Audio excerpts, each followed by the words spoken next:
नमस्कार। झारखंड में आपका स्वागत। मैं राहुल ओझा आपके साथ। झारखंड विधानसभा चुनाव से जुड़ी बड़ी खबर। पीएम का झारखंड दौरा एक बार फिर से होने वाला है। 10 नवंबर को पीएम की सभा होगी। चंदन कियारी और गुमला में पीएम की सभा होनी है। रांची में 16 विधानसभा क्षेत्रों के वोटर को संबोधित करेंगे। गुमला में एक साथ 5 विधानसभा को पीएम साधेंगे।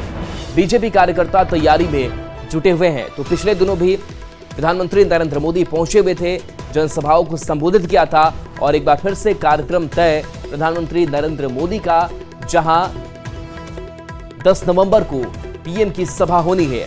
चंदन कियारी और गुमला में पीएम की सभा होगी। रांची से 16 विधानसभा सीट, तो वहीं गुमला से एक साथ 5 विधानसभा को पीएम साधेंगे। बीजेपी कार्यकर्ताओं में उत्साह है और तैयारी में जुटे हुए हैं।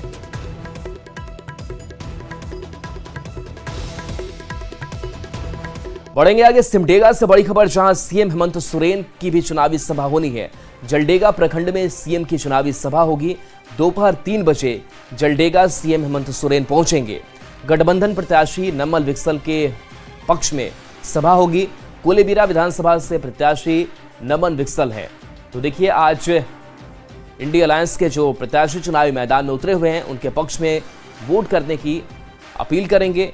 कोलेबिरा की अगर बात करें तो सुजान जोजो यहां से बीजेपी के प्रत्याशी हैं और नमन विकसल कोंगाड़ी की इन्हीं से लड़ाई। कांग्रेस प्रत्याशी नमन विकसल कोंगाड़ी जिनके पक्ष में वोट की अपील करेंगे, माहौल बनाएंगे। सीएम हेमंत सोरेन आज दोपहर 3 बजे जलडेगा पहुंचेंगे।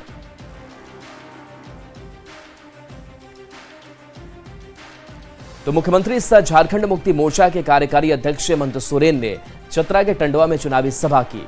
पशु मेला मैदान में हेमंत सोरेन ने सिमरिया विधानसभा से जेएमएम प्रत्याशी मनोज चंद्रा के लिए प्रचार प्रसार किया।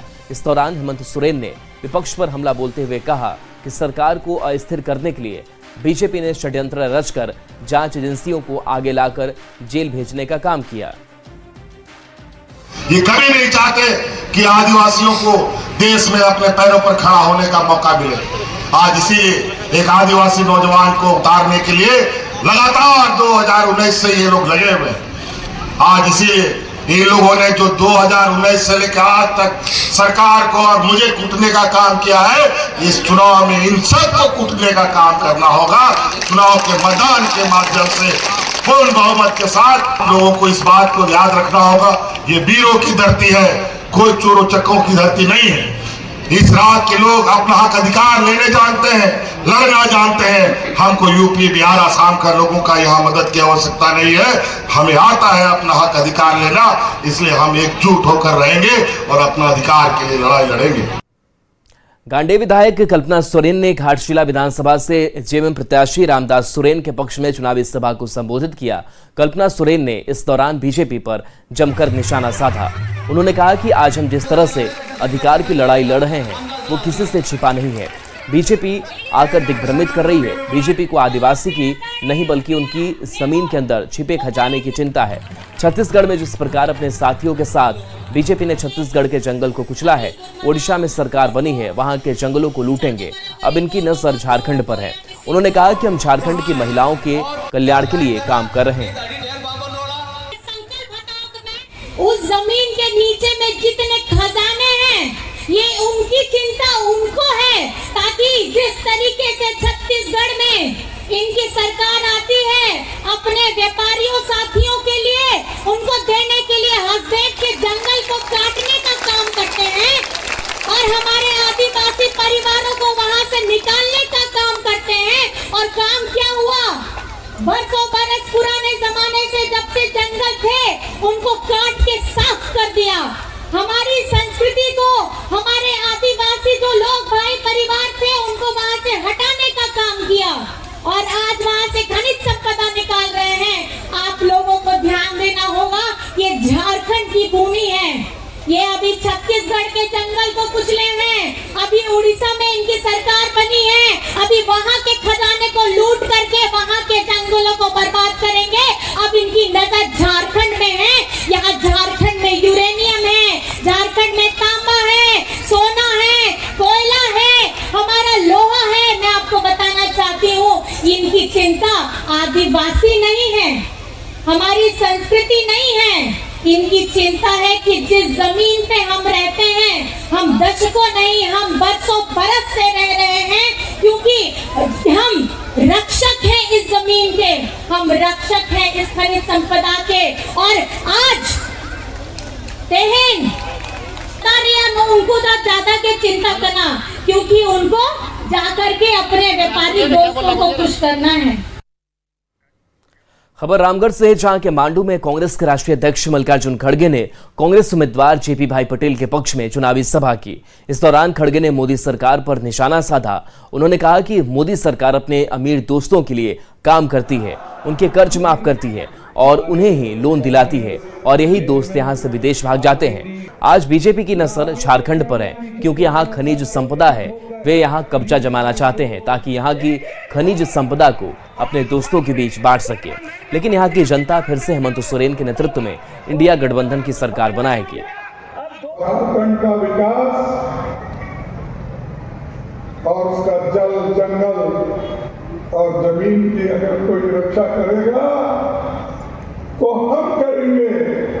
कांग्रेस पार्टी, जेएमएम और गठबंधन के जितने भी साथी हैं, हम करते हैं। झारखंड विधानसभा चुनाव में गिरिडीह का धनवार विधानसभा सीट चर्चा में है। इस सीट से बीजेपी प्रदेश अध्यक्ष बाबूलाल मरांडी चुनाव लड़ रहे हैं। साथ ही इंडिया महागठबंधन के बीच फ्रेंडली फाइट भी हो रही है। जेएमएम से निजामुद्दीन अंसारी और भाकपा माले से पूर्व विधायक राजकुमार यादव मैदान में डटे हुए हैं। मौके से ज्यादा जानकारी दे रहे हैं न्यूज 18 संवाददाता एजाज अहमद।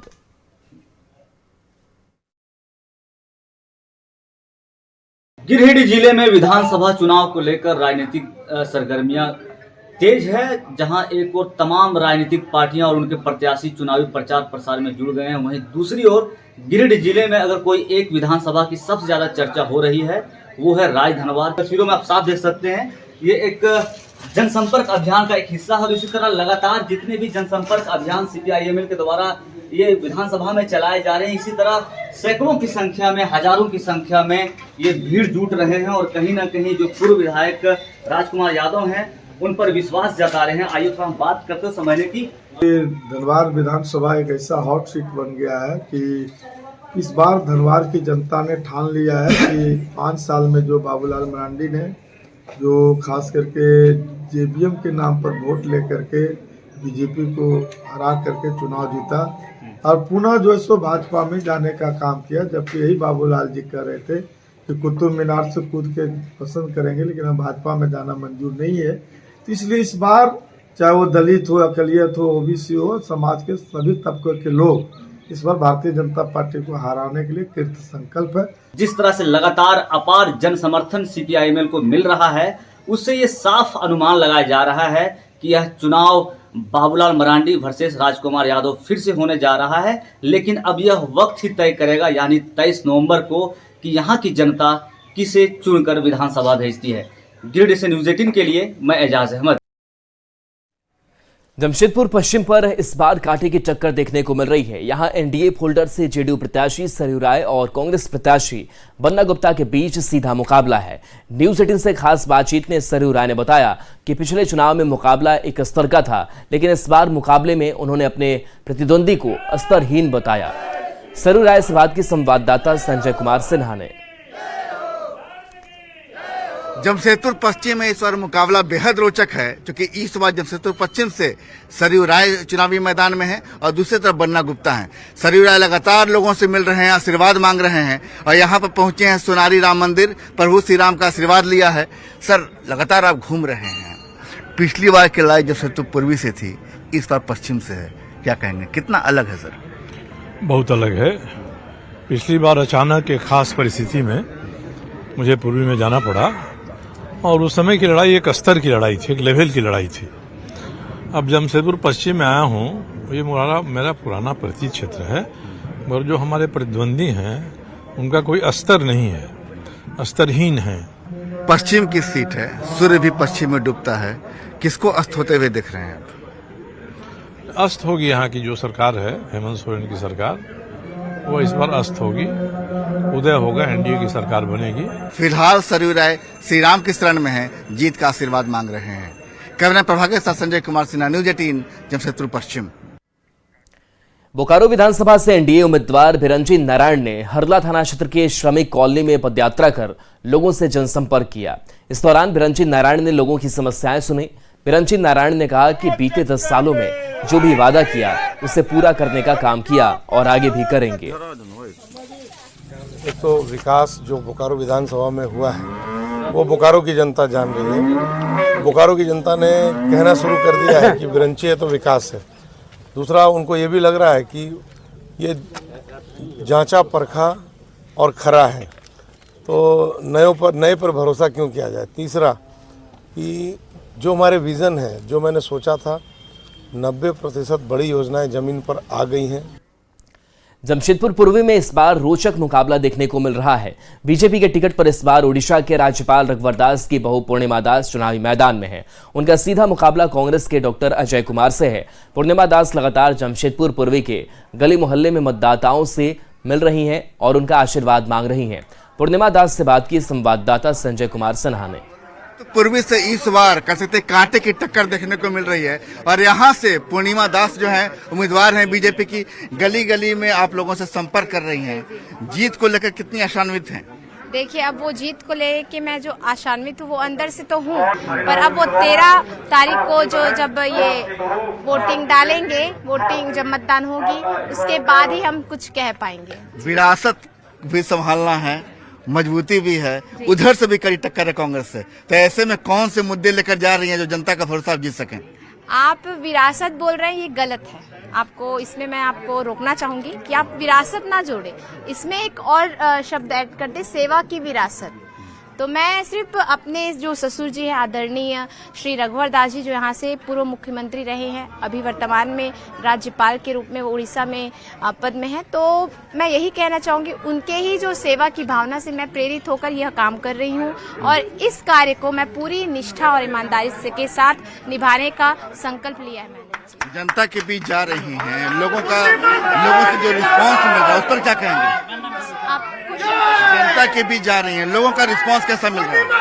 रिस्पांस तो अच्छा है। उन्हें मेरे विचार, मेरी जो विचारधारा है, मेरा दृष्टिकोण है, वो उन्हें समझ आ रहा है। तो थोड़ी जो उनके मन में छवि जो बना दी गई थी वो अब क्लियर होती चली जा रही है। जो आदित्य योगी का जो प्रोग्राम हुआ, योगी जी का, यूपी के जो सीएम है, उनके प्रोग्राम के बाद क्या लगता है लहर फिर कैसी? उनके प्रोग्राम के बाद और जो हमारे कार्यकर्तागण हैं उन्हें और शक्ति मिल गई है, उनमें और ऊर्जा और उत्साह बढ़ गया है कि नहीं, अब हमारे झारखंड में जो है ये एनडीए की सरकार को लानी है और ये जो गठबंधन की सरकार है उसे जड़ से उखाड़ फेंकना है। क्या अगर जो कांग्रेस के जो उम्मीदवार हैं डॉक्टर अजय, उन्हें क्या मैसेज देंगे? चूंकि वो भी एक कद्दावर नेता है, उन्हें क्या मैसेज देंगे? उन्हें मैं क्या मैसेज दूंगी? उन्हें तो मैसेजेस मिल ही रहे होंगे, जनता के पास वो भी जा रहे हैं, हम भी जा रहे हैं। जनता उन्हें मैसेज दे रही है तो मुझे मैसेज देने की आवश्यकता नहीं है, वो बड़े भैया के समान है मेरे।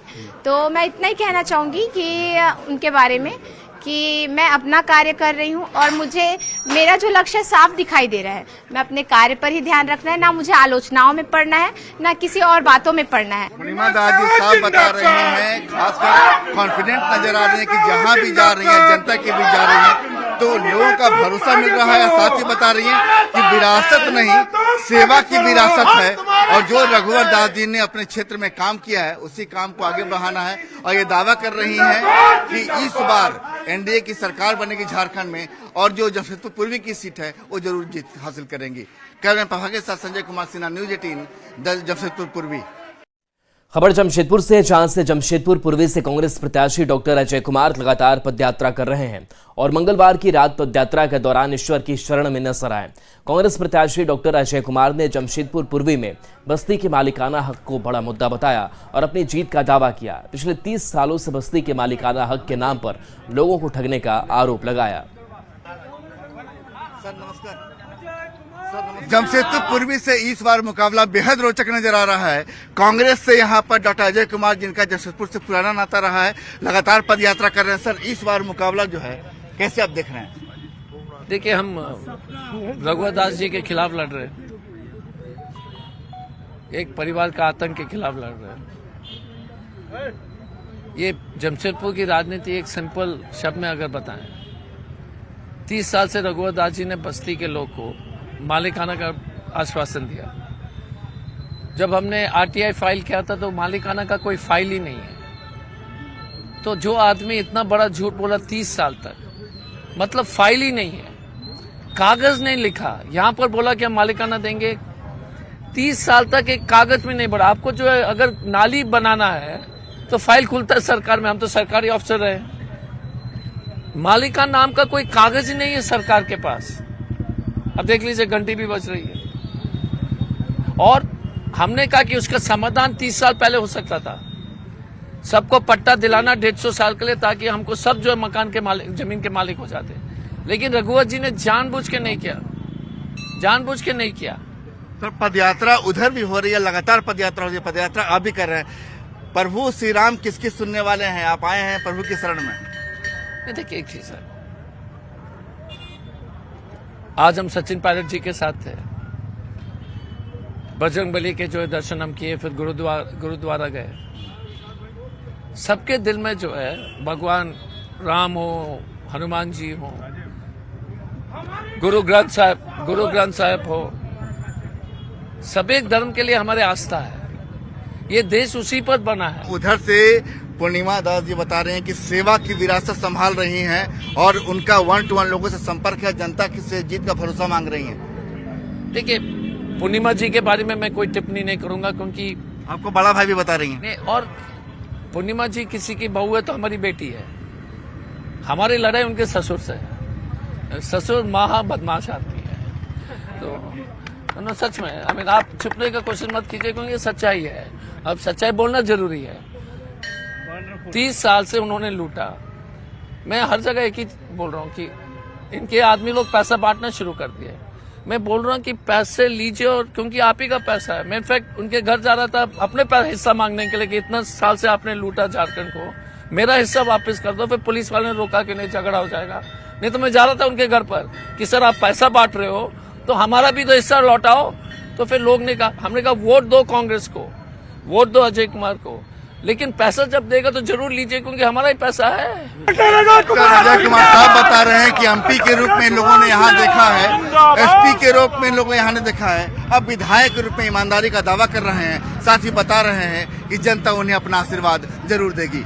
कैमरे पर के साथ संजय कुमार सिन्हा, न्यूज 18, जमशेदपुर पूर्वी।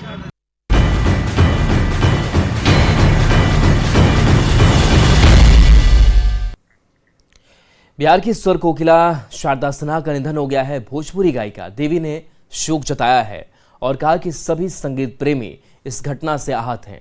शारदा सिन्हा की आवाज में मधुरता थी, संगीत प्रेमियों के दिल में अलग उन्होंने जगह बनाई, भोजपुरी गरिमा का हमेशा ख्याल रखा।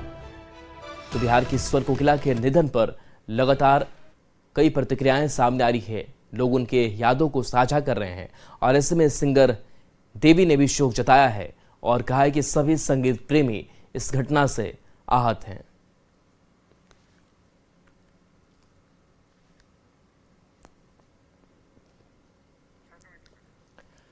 तो उन्होंने ये भी कहा कि भोजपुरी गरिमा का हमेशा उन्होंने ख्याल रखा, क्योंकि भोजपुरी में अश्लीलता फुहड़ता की बात हुई है, उससे बिल्कुल कोसों वो दूर रही। बहुत पैसे के पीछे वो नहीं गई और उस संस्कृति को, उस विरासत को बचा करके शारदा सिन्हा ने रखा। मैं हूँ देवी। जैसा कि अभी न्यूज़ आया कि शारदा सिन्हा जी हमारे बीच नहीं रही, इस बात का दुख मुझे बहुत हुआ और साथ ही साथ जो भी संगीत प्रेमी है वो इस बात से आहत हैं। शारदा सिन्हा जी की आवाज़ में बहुत माधुर्य था और उनकी आवाज़ बहुत यूनिक थी, इसलिए उन्होंने अपने संगीत प्रेमियों के दिल में एक अलग पहचान बनाई थी। शारदा सिन्हा जी ने भोजपुरी की गरिमा का हमेशा ख्याल रखा, हमेशा से उत्कृष्ट रचनाओं को गाया जिसे कभी भुलाया नहीं जा सकता है। आज वो हमारे बीच नहीं है, मैं उन्हें अपनी विनम्र श्रद्धांजलि देना चाहूँगी।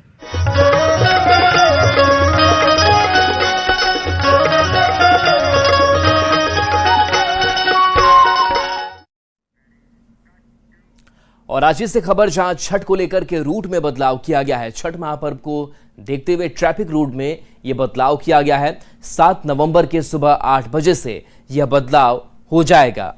बता दें कि 8 नवंबर की सुबह 8 बजे तक भारी वाहनों के प्रवेश पर रोक लगा दी गई है। 7 नवंबर को दोपहर 2 से रात के 8 बजे तक छोटे मालवाहक वाहन के प्रवेश बंद रहेंगे। छठ घाटों में श्रद्धालुओं की सुविधा का खास ध्यान रखा जा रहा है। अस्थायी पार्किंग की भी व्यवस्था की गई है, तो छठ घाट पहुंचने में छठ व्रती को कोई परेशानी ना हो, इसका पूरा ख्याल प्रशासन की तरफ से रखा जा रहा है। और ऐसे में उस दिन की ट्रैफिक व्यवस्था भी बदली हुई है। की छटा से पूरी रांची जो है कहा जाए तो श्रद्धा के भंवर में डूब गई है और पूरी तैयारियां जो हैं वो इस वक्त नदी तालाबों में की जा रही है। सुरक्षा के भी पुख्ता इंतज़ाम है। देख सकते हैं कि यहाँ पर जो छठ घाट के आसपास है वहाँ पर सुरक्षा बलों की तैनाती भी कर दी गई है। इसके साथ ही जो छठ घाट की साफ़ सफाई है वो भी ज़ोर शोर से की जा रही है।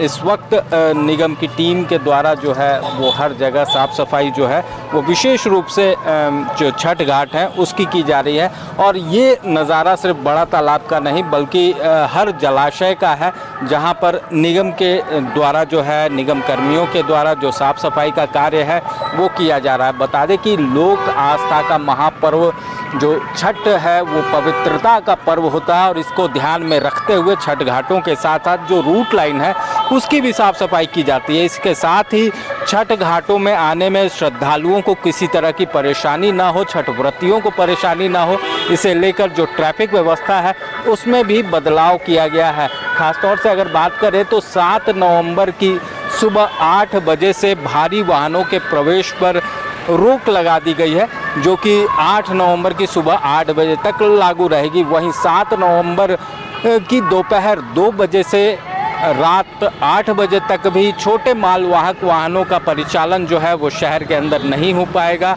इसे लेकर भी जो दिशा निर्देश है वो जारी कर दिए गए हैं। इसके साथ ही अस्थायी पार्किंग की भी व्यवस्था की गई है ताकि छठ घाट पर किसी तरह की ट्रैफिक को लेकर परेशानी न हो। रांची से न्यूज़ 18 के लिए ओम प्रकाश। और चलिए ब्रेक का वक्त है, चलते वापस आते हैं।